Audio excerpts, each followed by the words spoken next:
The night was unnervingly quiet when Officer Daniels noticed his canine partner, Rex, standing completely still in front of the old, abandoned house at the edge of town. The house was infamous in the community, everyone called it haunted. Children dared each other to run past it, neighbors whispered about screams echoing from its rotting halls, and for decades, no one had dared to go inside. But Rex wasn't afraid. His amber eyes were locked on the broken windows, his body tense, ears alert. Something was wrong, and Daniels could feel it too. Rex suddenly growled, low and guttural, pulling on the leash with surprising force. Daniels tightened his grip. "What is it, boy?" he whispered, following Rex's gaze. The dog's nose twitched, his tail stiff. Then, without warning, Rex lunged toward the front gate of the decaying house, barking with a desperation Daniels had never heard before. It wasn't just a bark, it was a cry for urgency. Something, or someone, was inside. For weeks, the town had been plagued with fear. Children had been disappearing without a trace, 23 kids in total. Posters were plastered on every wall, their innocent smiles haunting parents who clutched them with trembling hands. The police searched tirelessly, but every lead went cold. Mothers cried themselves to sleep, fathers sat helplessly by phones that never rang, and hope had begun to fade. But Rex knew something. Daniel's heart pounded as he called for backup, his voice cracking through the radio. Soon, the eerie silence of the night was broken by sirens as officers surrounded the property. Flashlights cut through the darkness, but none of the officers dared to step into the cursed house. The walls seemed to groan, the air thick with dread. Rex, however, tugged harder, barking ferociously at the front door until Daniels gave in. "All right, buddy, let's see what's in there." With one swift kick, the door creaked open, unleashing a wave of stale, suffocating air. The inside was worse than the outside: broken furniture, shattered glass, and graffiti scrawled across moldy walls. Every step echoed like a scream. Then Rex froze again, nose pressed to the floorboards. He whined, then barked sharply at a spot near the crumbling fireplace. Daniels knelt down, shining his flashlight. There was a trapdoor, almost invisible, covered in dust. His breath caught, hands trembling, he pulled it open. The sight beneath shattered him. In the darkness of a hidden basement, 23 pairs of frightened eyes stared back. The missing children, dirty, thin, and terrified, were huddled together, their faces pale from weeks of captivity.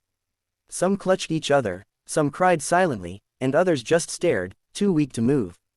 "Dear God," Daniels whispered, his throat tight. His flashlight trembled in his hand as tears welled up in his eyes.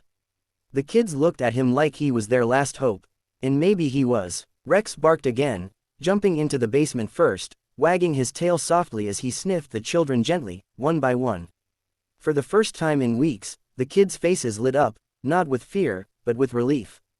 The dog, their hero, had found them. But rescuing them wasn't easy. The basement door slammed suddenly, as though the house itself resisted letting them go. The officers above shouted, trying to pry it open again. Claustrophobic darkness swallowed the room, and the kids began to panic. Daniels felt his chest tighten. What if they couldn't get out in time? "Stay calm," he urged the children, forcing steadiness into his voice. "We're getting you out of here." Rex barked louder, his voice echoing like a beacon of strength, as though reminding everyone that they weren't alone. His fearless presence kept the children from falling apart. Moments later, the trapdoor burst open again as officers forced it back with crowbars. One by one, the kids were lifted out. Some were too weak to climb, so Rex nudged them forward, guiding them, licking their hands as if promising safety. Parents rushed and his word spread, collapsing into sobs as they held their children again. The cries of reunion filled the night, a mix of heartbreak and overwhelming relief. But the challenges weren't over. Investigators discovered signs of foul play in the house: chains, discarded food, evidence that the children had been deliberately kept there. Whoever was behind this horrific crime had slipped away into the night. The haunted house wasn't haunted by ghosts, it was haunted by cruelty. For weeks afterward, the town worked to heal. The children, though scarred, found strength through counseling and the love of their families. Parents formed support groups, neighbors brought food and blankets, and officers worked around the clock to hunt down the perpetrators. Through it all, Rex became a legend. The dog who stared down the haunted house had given 23 families their children back. Daniels often looked at his partner in awe, realizing Rex had felt what no human could: the cries of the innocent, buried beneath fear and silence. In the end, the town stopped calling it the haunted house. They called it the place where hope was reborn, thanks to a K9 who refused to give up. And every time Daniels looked at Rex, he thought of the lesson that dog had taught them all: true heroes don't always wear capes.